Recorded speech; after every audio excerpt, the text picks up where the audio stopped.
Hello friends, welcome back to my YouTube channel. মই অনুৰাগ শৰ্মা আপোনালোক সকলোকে পুনৰবাৰ স্বাগতম জনাইছো মোৰ YouTube চেনেলটোলৈ। আজি মই আপোনালোকৰ সন্মুখত এটা নতুন ভিডিঅলৈ উপস্থিত হৈছো আৰু আজিৰ ভিডিঅটোত মই আপোনালোকৰ সৈতে শেয়াৰ কৰিম আসাম ডাইৰেক্ট ৰিক্ৰুটমেন্ট বা ADRE 2.0 ক্লাছ 3 আৰু ক্লাছ 4 ৰ এক্সাম প্যাটাৰ্ন 2024 এতিয়ালৈকে অফিচিয়ালি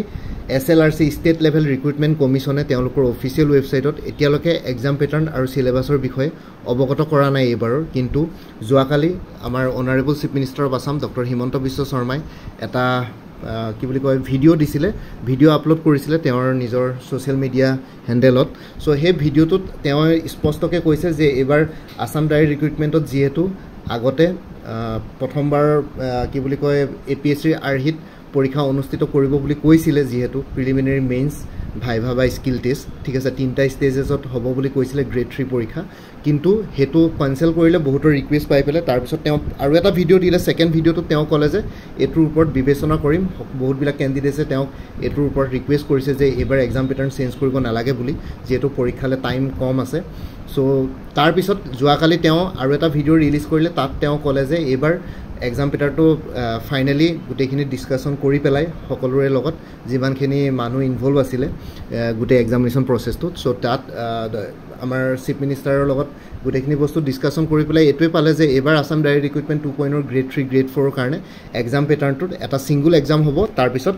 ফাৰ্স্ট স্টেজত সিঙ্গল ৰিটেন এক্সামিনেশন এটা হ'ব আৰু সেকেন্ড স্টেজত ভাইভা বা স্কিল টেষ্ট হ'ব ঠিক আছে সো হেতু আপোনালোকে তেওঁ অলৰেডি কালি জনালে মই আপোনালোকক জনাইছো বাকি 2-3 দিনৰ ভিতৰত আপোনালোকে ষ্টেট লেভেল ৰিক্ৰুটমেন্ট কমিশনত যোনটো অফিচিয়েল ৱেবছাইট আছে SLRC সো তাতে আপোনালোকে অফিচিয়েল এক্সাম প্যাটাৰ্ন আৰু সিলেবাস পাই যাব আৰু সিলেবাস পোৱা লগে লগে অলৰেডি টো প্ৰিপাৰেচন কৰি আছে সিলেবাস মানে কি আৰু জেনাৰেল নলেজ মেথছ ইংলিশ হেখিনি বস্তুটো থাকে সবতে সো আপোনালোকে অলৰেডি প্ৰিপাৰেচন কৰিয়ে আছে আজি এবছৰৰ আগৰ পৰা সো এতিয়া সিলেবাসখন পালে মানে আৰু অলপ ভাল হ'ব পেজটো বহাই দিব আৰু প্ৰিপাৰেচন ষ্ট্ৰেটেজিটো অলপ তেনেকে বনাই ল'ব পৰীক্ষালৈকে যেতিয়া ফাইনাল ডেটস বিলাক আৰু এক্সাম প্যাটাৰ্ন সিলেবাস আহিব সো ইয়াতে তেওঁ মেইন এক্সামিনেশনৰ কথা কৈছে মেইন এক্সামিনেশন মানে আপোনালোকে এটো নভাবিব যে সিভিল সাৰ্ভিসেছ এক্সামিনেশনৰ মেইন এক্সামিনেশনৰ কথা কৈছে ইয়াতে জাস্ট মেইন এক্সামিনেশন মানে এটা সিঙ্গল ৰিটেন এক্সামিনেশনৰ কথা কৈছে লাইক আগতে যেনেকুৱা আছিল এটা প্ৰিলিমিনাৰী বুলি ক'লে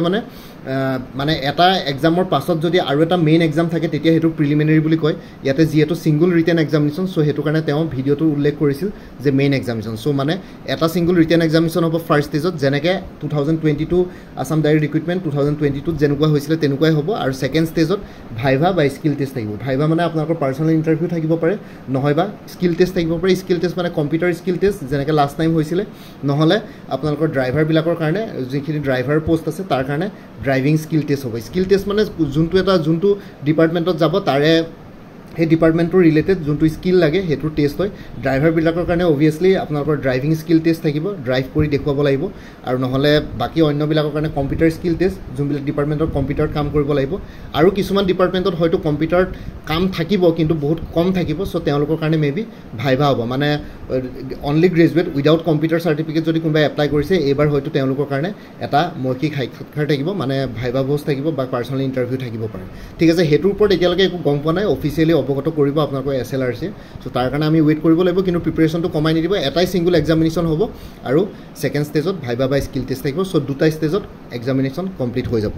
সো আপোনালোকে এটা প্ৰিপাৰেচন ষ্টাৰ্ট কৰি দিয়ক আৰু লাহে লাহে 2 দিনতে আপোনালোকে সোমবাৰ মানে সাকে SLRC ৰ পৰা অফিচিয়েল নটিফিকেশন পাই যাব সোম মঙ্গলবাৰ ভিতৰত অহা সপ্তাহৰ ভিতৰত সো যেহেতু ডক্টৰ হিমন্ত বিশ্ব শৰ্মাই অলৰেডি হেতুৰ ওপৰত ক্লেৰিফিকেশন দিলে সো আই হোপ আপোনালোকে এইখিনি বস্তু ক্লেৰিফাই হ'ল অলৰেডি বহুতে সাকে ভিডিঅ' বনাইছে আপোনালোকে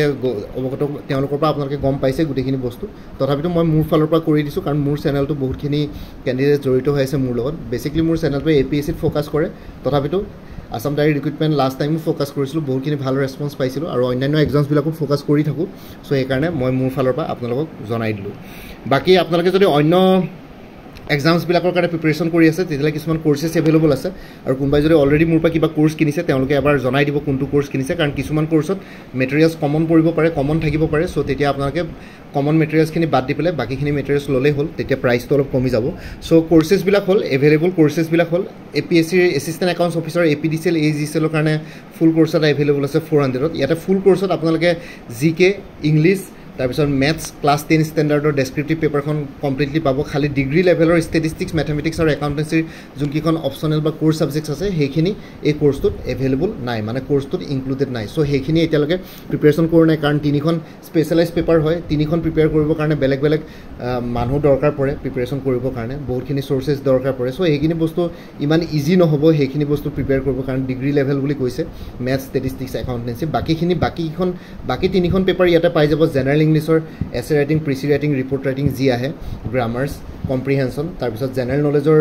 বস্তুখিনি পাই যাব মোৰ কোৰ্ছটোত আৰু লগতে মেথমেটিক্সৰ যোনখন ক্লাছ 10 ষ্টেণ্ডাৰ্ডৰ মেথমেটিক্সৰ আছে সেইখনৰ হেণ্ড ৰিটেন নোট পাই যাব ষ্টেপ বাই ষ্টেপ এক্সপ্লেনেশ্যন ফৰ্মুলাৰ সৈতে তাৰপিছত আহি গ'ল APSC ৰিচাৰ্চ এছিষ্টেণ্ট ফাইনেন্স ডিপাৰ্টমেণ্টৰ ফুল কোৰ্ছ এটা এভেইলেবল আছে 400ত APSC CC প্ৰিলিমিনাৰী 2024-25ৰ কাৰণে ফুল কোৰ্ছ এটা এভেইলেবল আছে 400ত APSC CDPO child development project officer general English আৰু জেনেৰেল নলেজৰ কাৰণে ফুল কোৰ্ছ এভেইলেবল আছে 300ত Assam direct recruitment ADRE 2.0 full course এটা এভেইলেবল আছে 350ত উইমেন এণ্ড চাইল্ড ডেভেলপমেণ্টৰ ষ্টেটিষ্টিকেল এছিষ্টেণ্টৰ ফুল কোৰ্ছ এটা এভেইলেবল আছে 350ত আছাম পুলিচ SI কনষ্টেবল আৰু অন্যান্য পোষ্টসমূহৰ কাৰণে ফুল কোৰ্ছ এভেইলেবল আছে 350ত APSC কম্পিউটাৰ অপাৰেটৰ ফুল কোৰ্ছ এটা এভেইলেবল আছে 300ত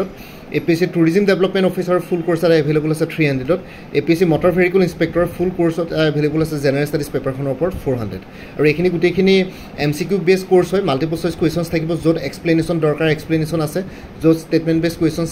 কুৱেশ্যনছ আছে কাৰেণ্ট এফেয়াৰ্ছখিনিতো এক্সপ্লেনেশ্যন পাব মেথছখিনি ষ্টেপ বাই ষ্টেপ এক্সপ্লেনেশ্যন ফৰ্মুলা গোটেইখিনি পাব মেথছ ৰিজনিং য'ত ইনক্লুডেড আছে আৰু কাৰেণ্ট এফেয়াৰ্ছখিনি 2023 জানুৱাৰী পৰা জুন 2024 কাৰণে ইয়াতে ইনক্লুড আছে কোৰ্ছবিলাকত খালি এতিয়া জুলাই মাহটো যিহেতু চলি আছে জুলাই মাহটো কমপ্লিট হোৱাৰ পিছত আগষ্টৰ 2 বা 3 তাৰিখে কাৰেণ্ট এফেয়াৰ্ছ পাই যাব এবাৰ মোৰ পৰা কোৰ্ছ কিনিলে মানে কাৰেণ্ট এফেয়াৰ্ছখিনি লাইফ টাইমৰ কাৰণে পাই থাকিব আপোনালোকে জাষ্ট হোৱাটছএপত এটা প্ৰত্যেক মাহৰ বিগিনিঙতে এটা হোৱাটছএপত ৰিমাইণ্ডাৰ মেছেজ এটা মোক ড্ৰপ কৰিলে হ'ল যে